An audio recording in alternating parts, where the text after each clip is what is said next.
Samo se malo promijenimo. Je li SDP zbog vas izgubio izbore 2007. Šta vi mislite?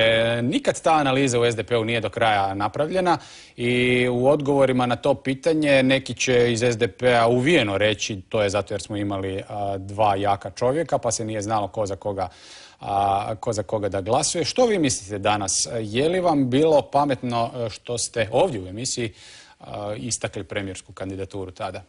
Da, ja mislim da je tada to bilo jedino moguće naprijed za SDP, jer to je bio početak projekta je dogovoren sa gospodinom Račanom.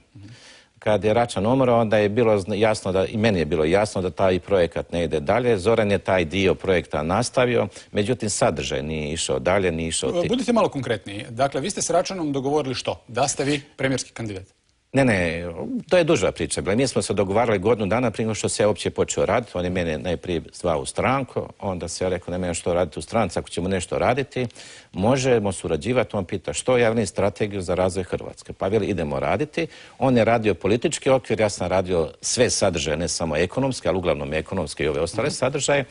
Onda je u jednom trenutku on mene pitao koliko vam treba vremena, i tada smo već bili na ti, koliko ti treba vremena da napraviš sve skupa to. Ja sam rekao 2 godine mi treba političke sigurnosti i zaštite da provedemo ove mjere. Bilo on dobro, ja ću biti prve 2 godine, ti ćeš biti druge 2 godine premijer. I to je on rekao jednom vašem kolegi koji je to objavio u novinama, Kudoliste, ja mislim da je to njemu rekao. Kasnije kad njega bolest stiskala, a mi smo sve intenzivnije radili, sve se više tražilo energije, njega je bolest stiskala, on nije znao u kakvoj se bolesti radi, kako se sjećamo. On je u jednom trenutku došao i rekao, najbolje, ja ću se poveći izvan terena, ti ćeš voditi momčad u terenu, a ja ću savjetovati i paziti da se nešto krivo ne krene što se tiče politike i tako dalje.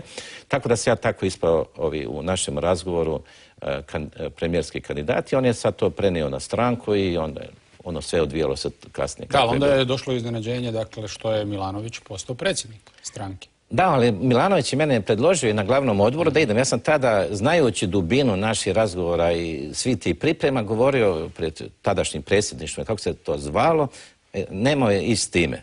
Mislim, to je bilo koncept sa Račanom, sad idemo kao stranka, što uopće obećavati ko će biti predsjednik, ko će biti premijer ili predsjednik Sabora ili premijer. Idemo jednostavno na izbore da pobjedimo i po rezultatima ćemo složiti onda vladu.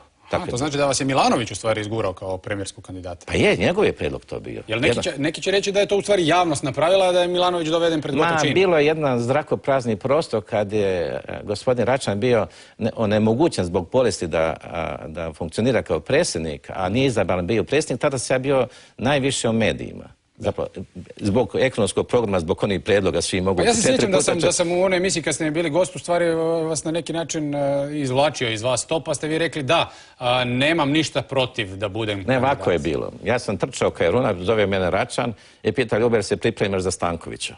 Ja velim da, pitao on kako, velim ja trčim kao Jaruna. On veli to ti je najbolja priprema. I sad kako je on bio filozof, sve, veli on ako te postavi pitanje hoćeš biti premijerski kandidat, veli ti mu reci ako i treba ja ću to i biti.